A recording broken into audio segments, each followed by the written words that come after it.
Yeah, which they It's didn't have hideous. then. They Turn just them didn't off. have it. And we had 2 intermissions, and if you do go out during the intermission, the doors lock automatically. So make sure somebody is there to let you in and hear music. And we just like to honor our great producer and friend, Jim Avery. And who builder. built this theater Built the for whole us. theater. And it has brought, so it's what, this is only possible through his generosity and support. And also the tech crew, which have been so brilliant all the way Yeah, through. he's a wonderful Thank you tech so much. And Cassandra, who is who magically runs. Magically, yes. So Thank we'd you like so to much. thank all of you. And now, The magic will begin. we're gonna take a trip down to the Mississippi Delta.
One of the no-neck monsters hit me with a hot buttered biscuit, and so I have to change.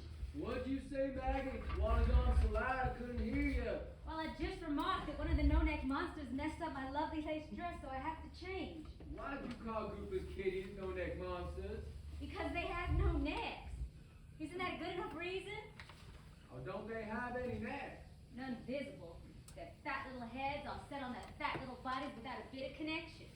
Well, that's too bad. Yes, it is too bad. Because you can't wring the necks if they've got no necks to wring. Well, isn't that right, honey? Yeah, they're monsters. Well, all no-neck people are monsters. Hear them? Hear them screaming? Don't know where their voice boxes are located since they don't have necks. You know, I tell you, I got so nervous at that table tonight. Thought I would throw my head back and utter a scream you could hear clear across the Arkansas border, parts of Louisiana and Tennessee. And I said to your charming sister-in-law, May, honey, couldn't you feed those precious little things at a separate table with an oilcloth cover? It makes such a mess and the lace cloth looks so pretty. Well, she made enormous eyes at me and said, oh no, on Big Daddy's birthday? Why, he would never forgive me.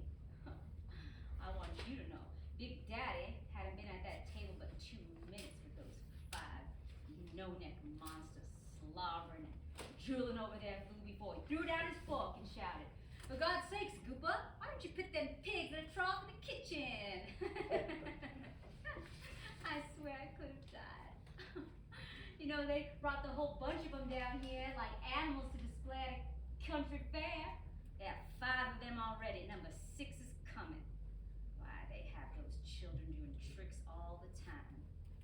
Junior, show Big Daddy how you do this. Show Big Daddy how you do that. Oh, say a little piece for Big Daddy, sister. Show your dimples, sugar. Brother, show Big Daddy how you stand on your head.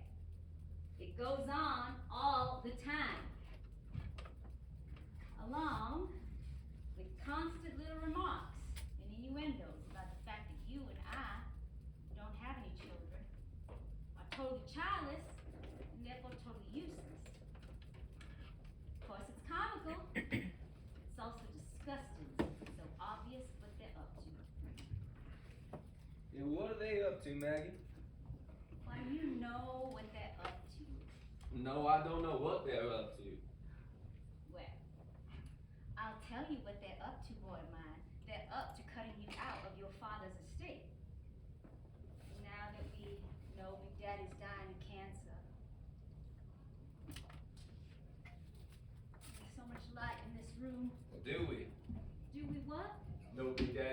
cancer. Yep, got the report just now.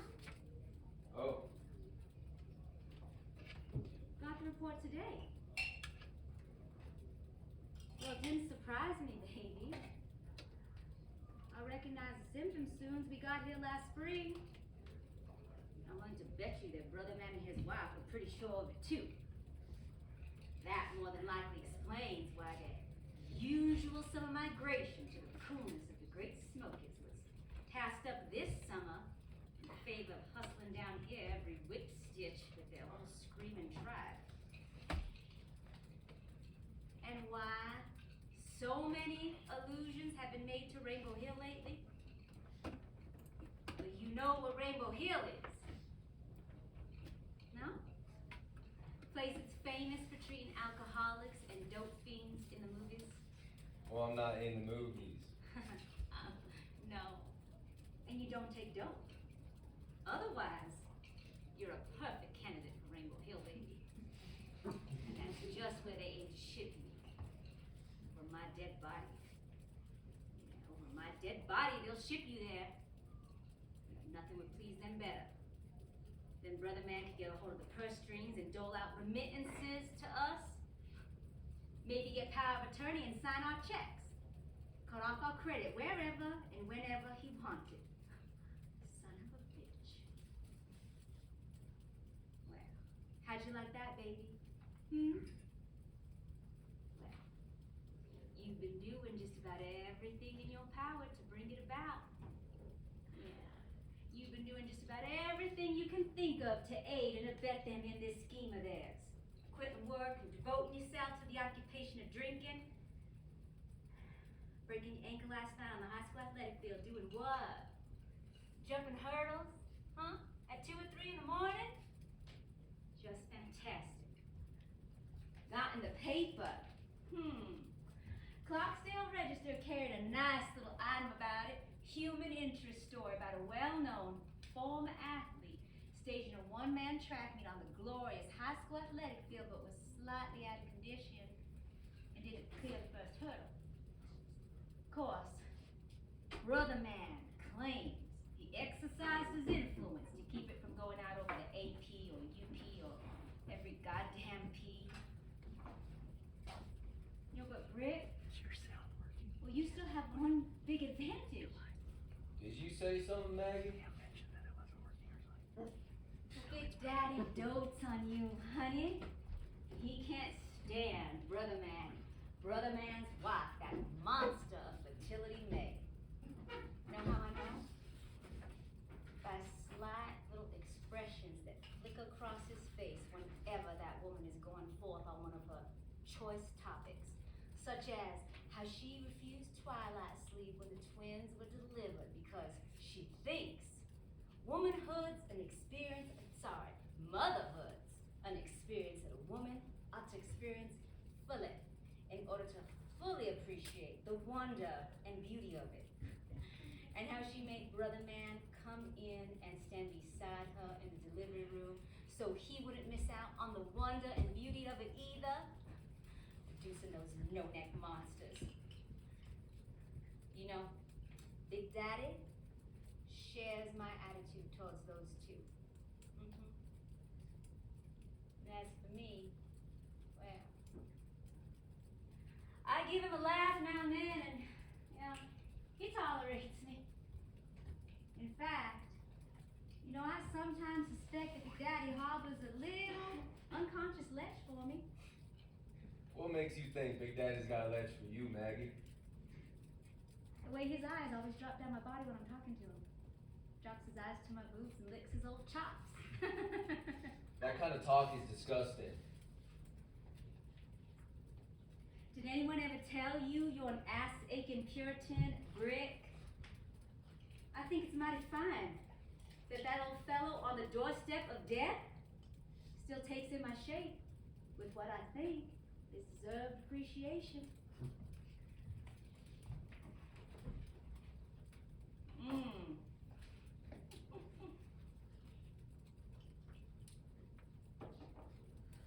you want to know something else? Big Daddy didn't know how little mini Mays and Goopas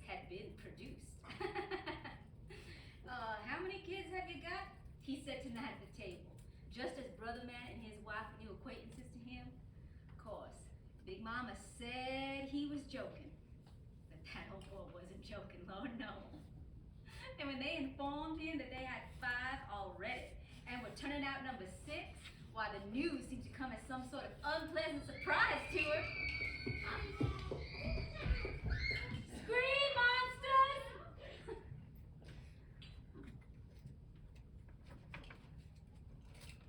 Yes.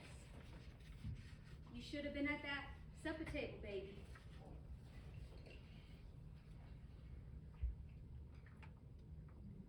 You know, Big Daddy, bless his old sweet soul, you know, he really is the dearest old thing in the world, but he does like to hunch over his food as if he like not to notice anything else. Our main Goopa was side by side at the table, directly across from Big Daddy, watching his face like hawks while they jawed and jabbered about the cuteness, brilliance of the no-neck monsters.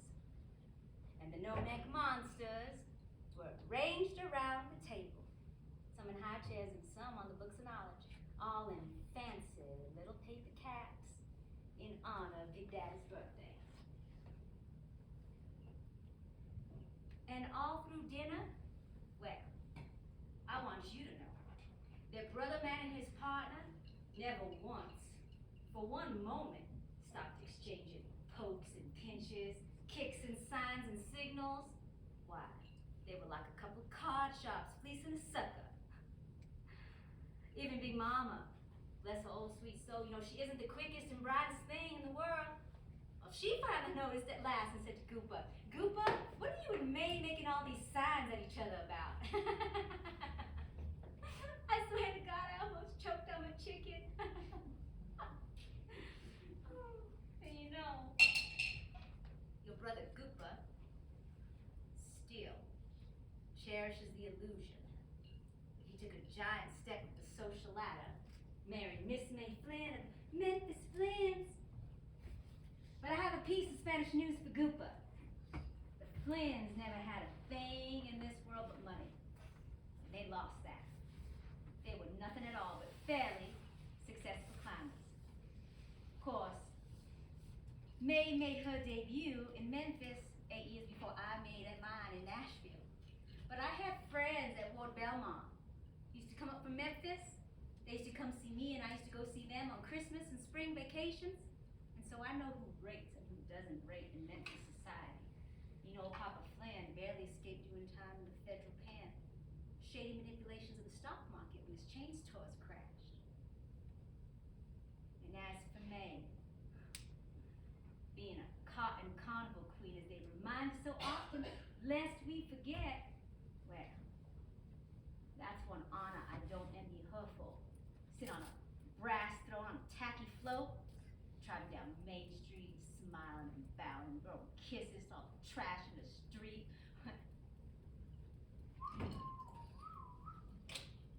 What are you looking at me like that for? Like what, Maggie? The way you were looking at me just now before I caught your eye in the ear and you started to whistle.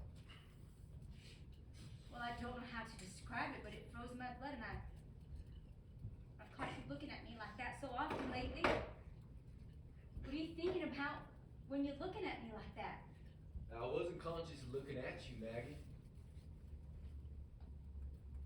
Don't you think that I know that? Don't you think that I know Yeah, know that what? that I've gone through this hideous transformation? Become hard, frantic, cruel? That's what you've been observing in me lately. How could you help but observe it?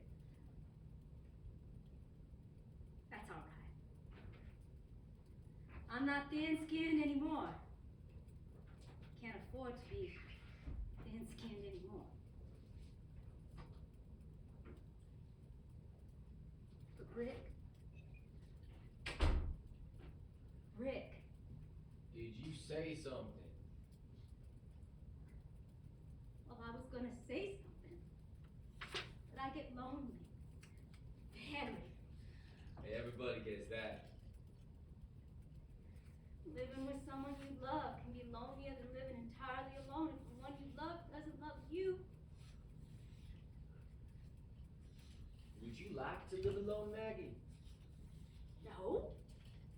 God! I wouldn't!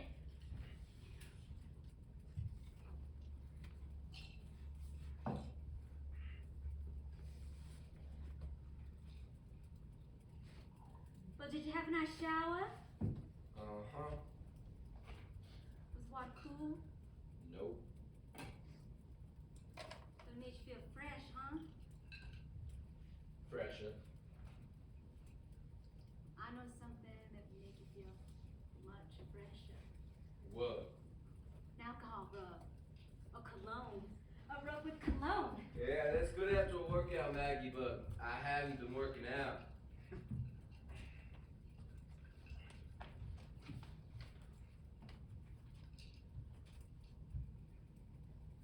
Kept in good shape, though. Oh, you think so, Maggie? Well, I always thought that drinking men lost their looks, but I was plainly mistaken. Why, thanks, Maggie. You're the only drinking man I know that never seems to put fat on. Well, I'm getting softer, Maggie. Well, sooner or later it's bound to soften you up. It was just beginning to soften up Skipper when it... Sorry. I never could keep my fingers off the soul. Wish you would lose your looks. If you did, it'd make the martyrdom of St. Maggie just a little more bearable, but no such goddamn luck. You know, I actually think you've gotten better looking since you've gone on the bottle. Yeah. Someone who didn't know you would think that you never had a tense nerve in your body or a strained muscle. Of course. You always had that detached sort of quality. As if you're playing a game without much concern over whether you won or lost, and now that you've lost the game. No, not lost. Just quit playing. Well, you have that rare sort of charm that usually only happens in very old or hopelessly sick people. The charm of the defeated. And you look so cool. So cool. So enviably cool. Look at here, boys. Let me show you how to get out. They're playing croquet.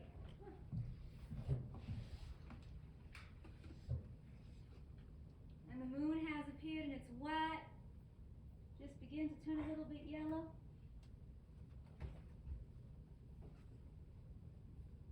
Well, you were a wonderful lover.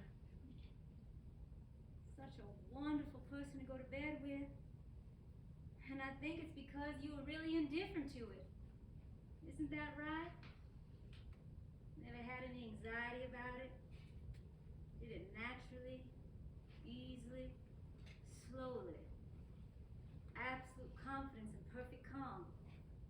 More like opening a door for a lady or seeing her at a table than giving any expression to any longing for her. Yeah. Your indifference made you wonderful, that love making. Strange, but true. Oh, that's a beauty. Yeah, got you, Bob. You know, if I thought you would never, never, never make love to me again, I'd go downstairs to the kitchen, I'd pick out the longest and sharpest knife I could find, and I'd stick it straight into my heart. I swear to God I would. Watch out. You're gonna miss it. One thing I don't have is the charm of the defeated. My hat is still in the ring, and I'm determined to win. You're too slippery for me. What is the victory of a cat on a hot tin roof? I wish I knew. Just staying on it, I guess. As long as you can. Just like an eel, boy. Just like an eel. Later, tonight, I'm gonna tell you that I love you. Maybe by then, you'll be drunk enough to believe me.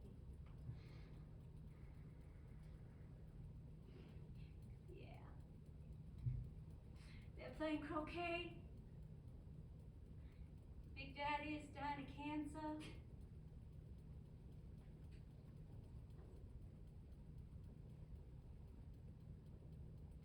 What were you thinking about when I caught you looking at me like that?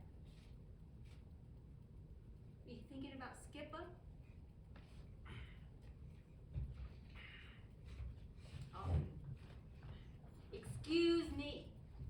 Forgive me, but the laws of silence don't work. No. Laws of silence don't work.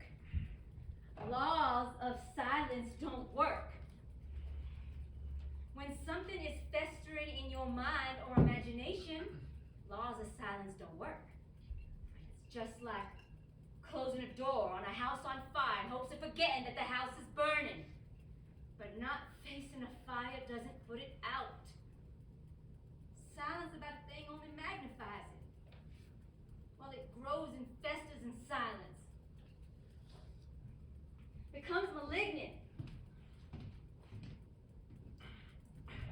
Oh, Maggie, give me my crutch. Here, lean on me. No, just give me my crutch. Well, just lean on my shoulder. No, I don't want to lean on your shoulder. I want my crutch. Are you gonna get me my crutch, or do I get down on the floor on my knees? Oh, take it. Thanks.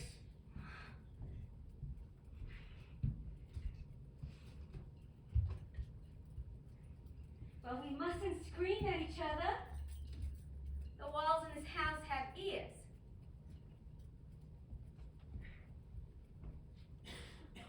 But that's the first time I've heard you raise your voice in a long time, Rick.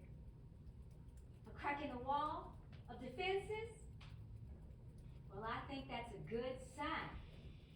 A sign of nerves on a player in the defensive. Oh, it just hasn't happened yet, Maggie. What? The click? I get in my head when I've had enough of this stuff to make me feel peaceful. Will you do me a favor? Maybe I will. What favor? Just keep your voice down.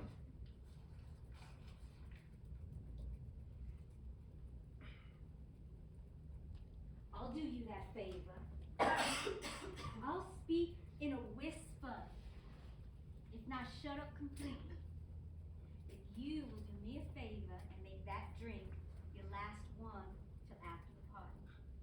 What party? Big Daddy's birthday party. Oh, is this Big Daddy's birthday? You know this is Big Daddy's birthday. No, I don't. I forgot it.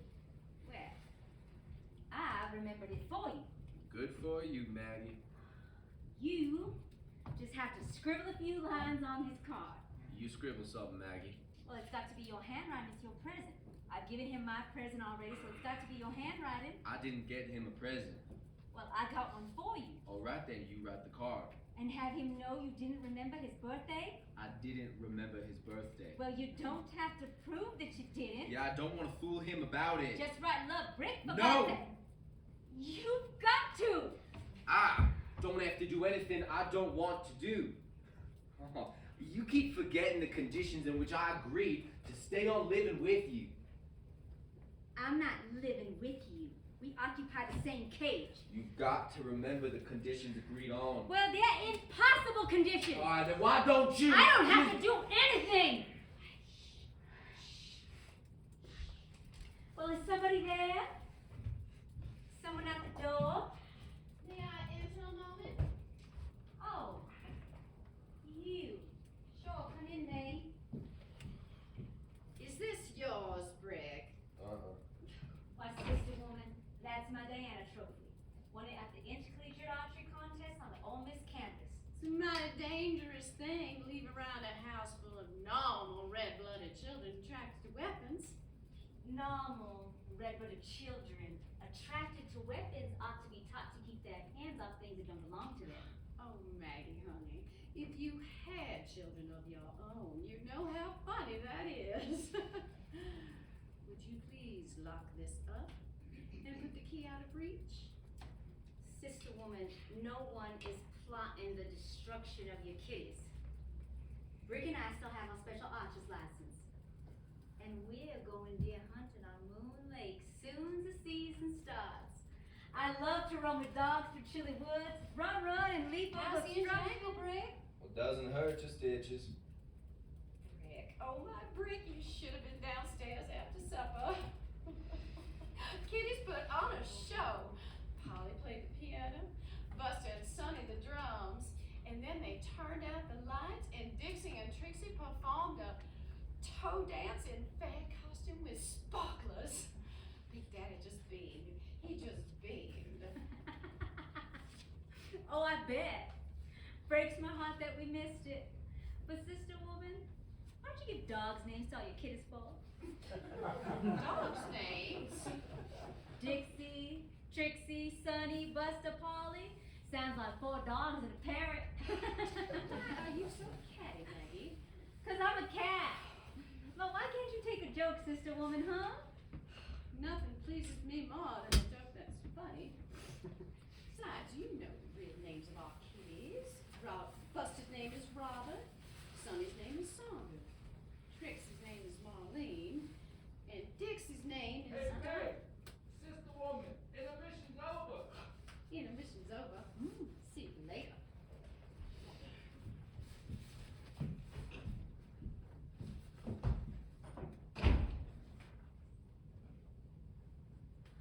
I wonder what Dix's real name is. Maggie being catty doesn't help things I any. know. Why am I so catty? 'Cause I'm consumed with envy and eaten up with longing? You know, Brick, I'm gonna lay out your beautiful Shantug silk suit from Rome. One of your monogram silk shirts. I'll put your cufflinks in it. Those beautiful star sapphires I get you to wear so rarely. I can't get trousers on over this plastic cast, Maggie. Well, yes, you can. I'll help you. I'm not going to get dressed, Maggie. Will you at least just put on a pair of white silk pajamas? Yes, I'll do that. Thank you. Thank you so much. Don't mention it. Rick, how long does this have to go on? This punishment. Well, haven't I done time enough? Haven't I served my term? Can't I apply for a pardon? Maggie, you're spoiling my liquor. Lately, your voice always sounds like you've been running upstairs to warn somebody that the house was on fire. Well, no wonder. No wonder. You know what I feel like, Brick?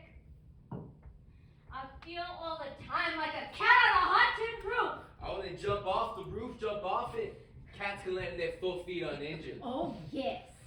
I'll do it. For God's sake, do it. Do what? Take a lover. I can't see any man but you. Even with my eyes closed, I just see you.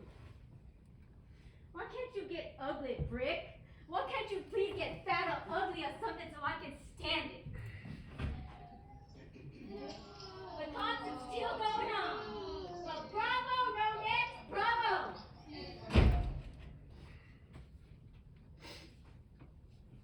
What did you lock that door for? Give us a little privacy for a while. You know better, Maggie. No. I don't know better. Don't make a fool of yourself, Maggie. Well, I don't mind making a fool of myself over you. Yo, I mind, Maggie. I feel embarrassed for you. Feel embarrassed. But please don't continue my torture. I can't go on under these circumstances. You agreed to I know. accept that condition. I can't. I can't. Let go.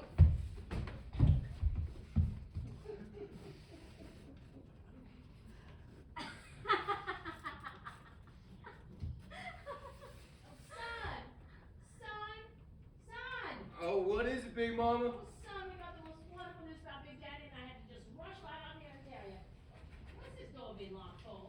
Y'all think there's robbers in the house? Well, Brick is dressing, Big Mama. He's not dressed yet. Well, that's all right. It won't be the first time I see Brick not dressed. Now, come on. Open this door.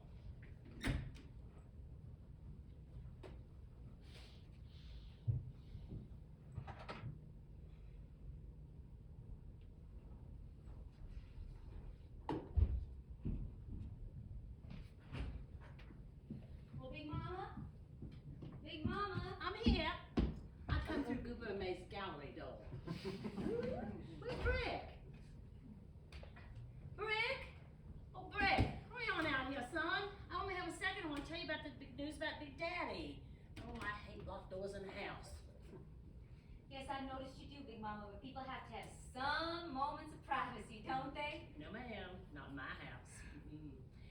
Why'd you take that dress off for? I thought that dress looked so sweet on you, honey. Yeah, I thought it looked sweet on me too. But one of my table partners used it for a napkin, so. Oh, you know, May and Gooper, Big Mama. They're so touchy about their children. You just don't dare to, thank you, Big Mama, dare to suggest that there's any room for improvement in their behavior or anything else. Shoot, Maggie, you just don't like children. I do so like children. Adore them. Well brought up. Well, then why don't you have some of your own? Bring them up well instead of all the time picking on Goopers and Mays. Hey, Big Mama. Oh, Betsy and you gotta go. Wait to tell you goodbye. I'm telling the whole bell horses I'll be down in a jiffy. Yes, ma'am. Can you hear me in there, son? Yeah. Son, we got the most wonderful news about Big Daddy. All the way negative. All the way down the line.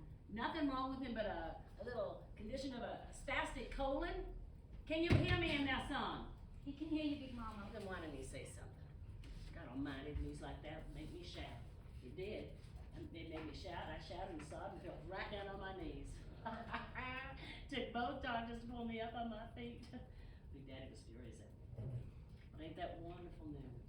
I mean, after all the anxiety that we've been through, to get news like that on Big Daddy's birthday, God, I could tell it was load off Big Daddy's mind. Knowing he wasn't due for what he thought he was due for, he almost cried about it himself. Big Mama. Oh, hold those people down there. Don't let them go. Now y'all get dressed. We're coming up here to this room for Big Daddy's birthday. On account of your ankle. How's his ankle, Maggie? Well, he broke it, Big Mama. Well, I know he broke it. Does it hurt him much still? Well, I'm afraid I don't have that information, Big Mama. You have to ask Brick if it hurts him much still or not. Maggie, has he been drinking? Oh, shoot, Maggie, don't play so dumb. Has he had much of that stuff yet? Well, I think he had a highball at supper, but that's not big a thing. Laugh about it. Single men, sometimes they stop drinking when they get married, and others start. Never touch liquor before That's you're not married. fair. No fair, no fair. I want to ask you one question. Do you make Brick happy in bed? Why don't you ask if he makes me happy in bed? Well, because I know It works that. both ways. Well, something's not right. You're childless, and my son drinks. Come on, Big Mama. You know when a marriage goes on the rocks are right there. Right there. That's not fair.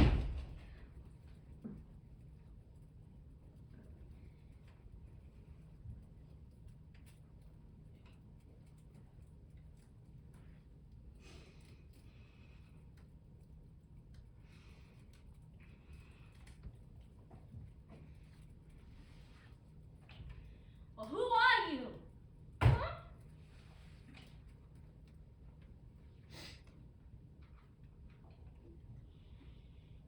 Well, I'm Maggie the cat.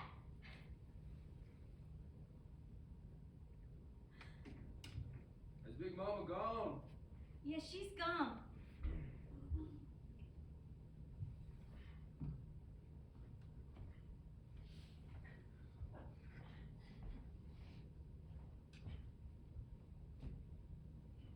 You know, our sex life didn't just peter out in the usual way. It was cut off short long before the natural time for it to, and it's gonna revive itself just as soon as that. I'm confident of it. That's what I'm keeping myself attracted for the time when you'll see me again. The way other men see me. Yes, the way other men see me.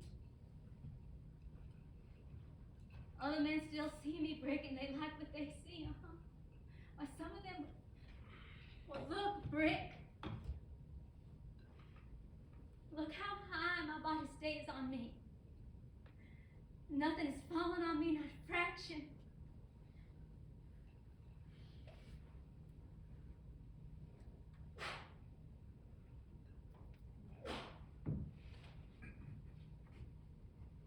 Other men still want me. My face looks strange sometimes, but I've kept my figure just as well as you kept yours. And men admire it. I still turn heads in the street. Why? Last week in Memphis, everywhere that I went, men's eyes burned holes in my clothes. At the country club, in department stores and restaurants. Why, there wasn't a man I met or walked by that didn't just eat me up with his eyes when I walked past him and turned around and looked back at me. Why, at Alice's party for her new cousins, best looking man in the crowd followed me upstairs and tried to force his way in the powder room with me. Followed me to the door and tried to force his way in. Why didn't you let him in, Maggie? Because I'm not that common, for one thing. Not that I wasn't almost tempted to. Do you want to know who it was? It was Sonny Boy Maxwell, that's who. Oh yeah, Sonny Boy Maxwell. You know, he was a good end runner, but got a little injury, had to quit. He has no injury now. And know why. He still has a ledge for me. Well, I see no reason to lock him out of the powder room in that case. And have somebody catch me at it? I'm not that stupid. Oh, I may sometime cheat on you with someone, since you're so insultingly eager to have me do it. But if I do, you can bet it'll be a place and time when no one but me and the other man could possibly know, because I'm not giving you any excuse to divorce me for being unfaithful or anything else. Well, I wouldn't divorce you for being unfaithful or anything else. Don't you know that? Hell, I'd be relieved to know you found yourself a lover. Well, I'm not taking any chances. No, I'd rather stay on this hot tin roof. Yeah, a hot tin roof's an uncomfortable place to stay on. Yeah, but I can stay on it just as long as I have to. You could leave me, Maggie. Don't want to, and will not. Besides, if I did, you don't have a cent to pay for what you get from Big Daddy. He's dying of cancer. Look, Mama just said he wasn't, that the report was okay.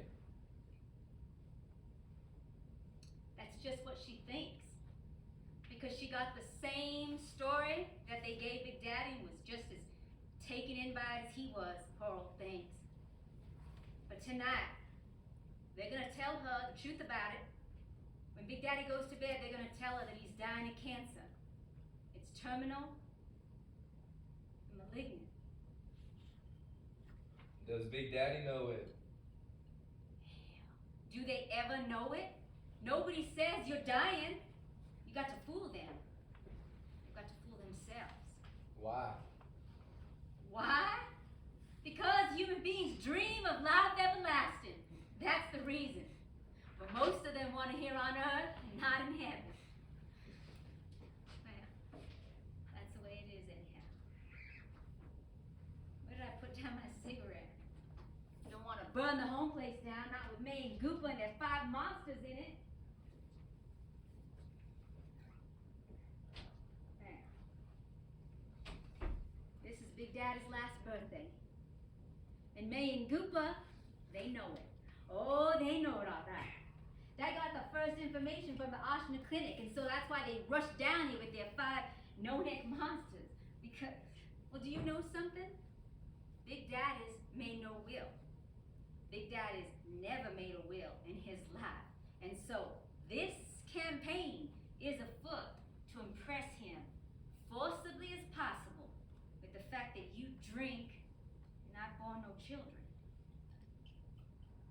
You know, I'm fond of Big Daddy. Well, I'm genuinely fond of that old man. You know that I... Yes, I know you are, Maggie. I've always sort of admired him, in spite of his coarseness, his four-letter words and so forth, because Big Daddy is who he is, and he makes no bones about it. No, he hasn't gone gentleman farmer. He's still a Mississippi redneck.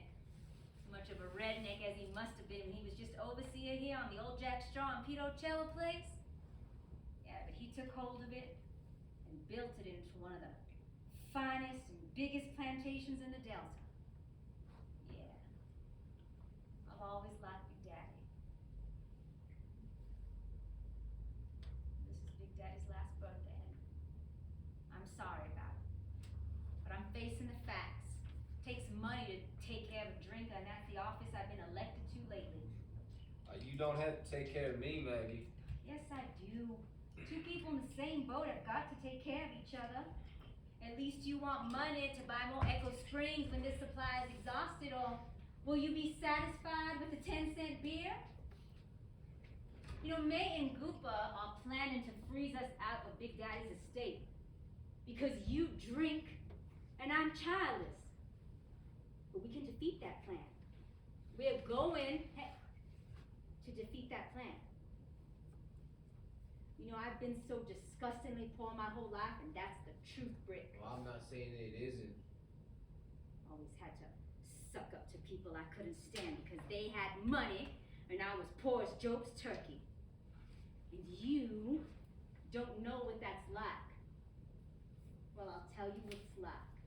It's like you would feel 1,000 miles away from Echo Springs and had to get back to it on that broken ankle without a crutch. That's how it feels to be as poor as Job's turkey. To suck up to relatives that you hated because they had money and all you had was a bunch of 3% moldy government bonds. My daddy loved his liquor. He fell in love with his liquor the way you've fallen in love with Echo Springs. My poor mama, having to maintain some semblance of a social position to keep appearances up on an income of $150 a month on those old government bonds. You know, when I came out, the year I made my debut, I had just 2 evening dresses. One that Mother made me from a pattern in Vogue, and the other a hand-me-down from a rich, snotty cousin that I hated. The dress I married you in was my grandmother's wedding gown, so that's why I'm like a cat on a hot tin roof. You know, you can be young without money, but you can't be old without it. You got to be old with money, because to be old without is just too awful. You got to be one or the other, either young or with money. You can't be old without it. And that's the truth, Britt. Well, I'm dressed. I'm all dressed and there's nothing else for me to do. All dressed. All dressed and there's nothing else for me to do. What was that? Oh, my bracelets.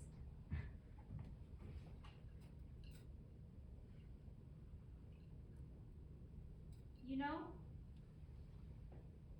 I thought a whole lot about it, and now I know where I made my mistake.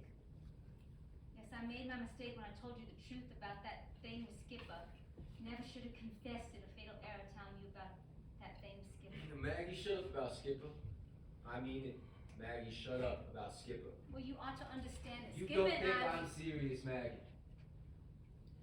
You are fooled by the fact that I am sitting this quiet.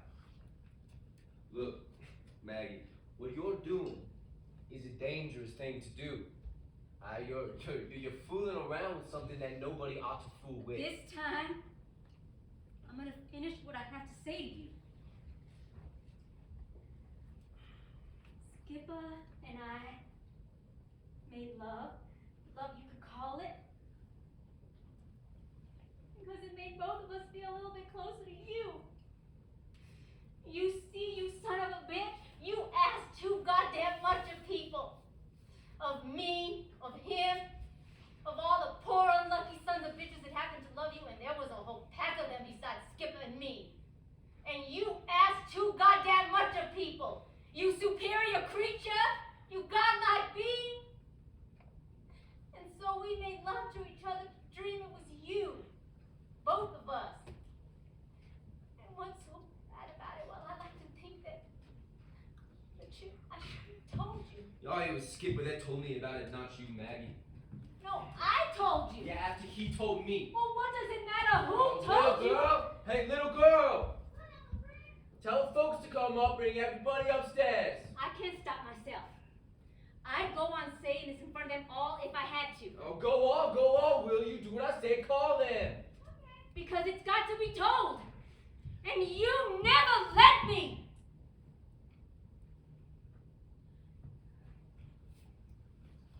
Well,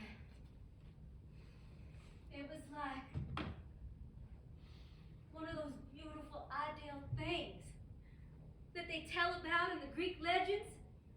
Well, it couldn't be anything else, you being you. And that's what made it so awful. That's what made it so sad, because it was love that could never be carried through to anything satisfying or even talked about plainly. Well, Maggie, you gotta stop this.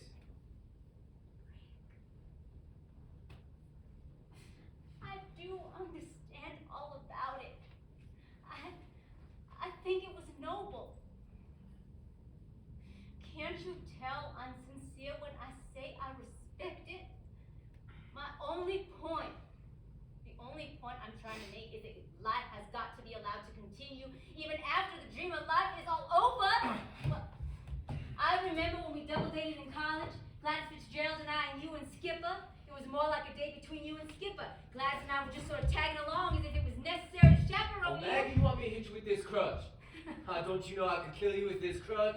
Good Lord, man, do you think I'd care if you did? You know, one man has one great good true thing in his life. One great good thing which is true. I had friendship with Skipper and you are naming it dirty. I'm not naming it dirty, I'm naming it clean. Not love with you, Maggie. But friendship with Skipper was that one great good true thing and you are naming it dirty. Then you haven't been listening to me. Not understood what I'm saying. I'm naming it so damn clean that it killed poor Skipper. You two had something that had to be kept on ice. Yes, incorruptible. Yes, and death was the only icebox where you could keep it. I married you, Maggie. Why would I marry you if I was... Rick! Let me finish. I know. Believe me, I know that it was only Skipper that harbored even any unconscious desire for anything not perfectly pure between you two. Now let me skip a little. You married me early the summer that we graduated out of Ole Miss, and we were happy. Weren't we? Blissful. Hit heaven every time that we loved. That fall, you and Skipper turned down wonderful offers for jobs to keep on being football heroes, pro football heroes. And you organized the Dixie Stars that fall so that you and Skipper could keep on being teammates forever. But something wasn't right with it, me included, between you two. Skipper started hitting the bottle. You got that spinal injury, couldn't play the Thanksgiving game, watched it from a traction bed in Toledo. I joined Skipper. The Dixie Stars lost because poor Skipper was drunk. And that night, we drank all night in the bar of the Blackstone. And when cold morning was coming up over the lake and we were coming out to take a dizzy look at it, well, I said,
good. Nobody's good. The rich or the well-to-do could uphold moral patterns, conventional moral patterns, but I never could afford to.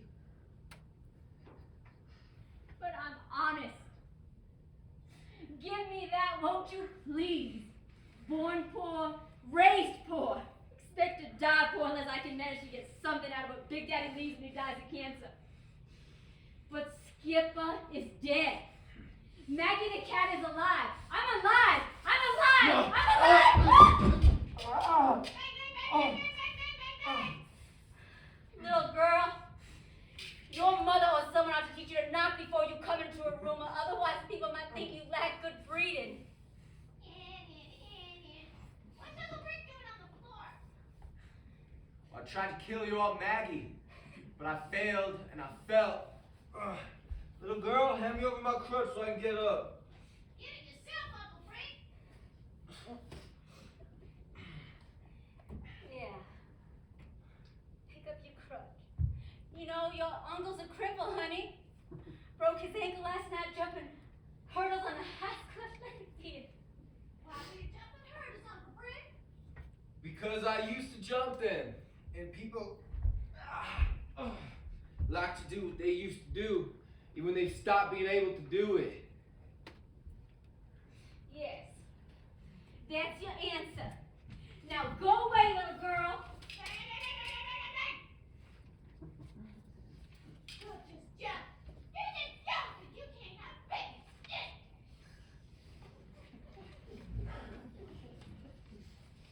You see?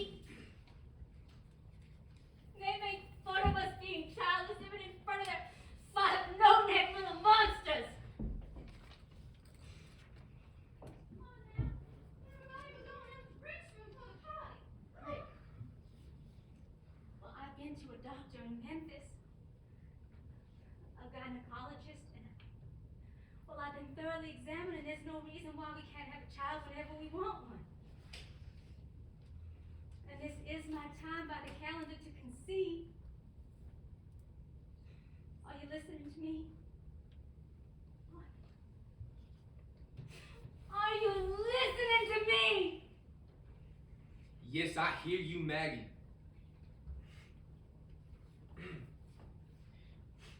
But how in hell on earth do you imagine that you're gonna have a child by a man that can't stand you?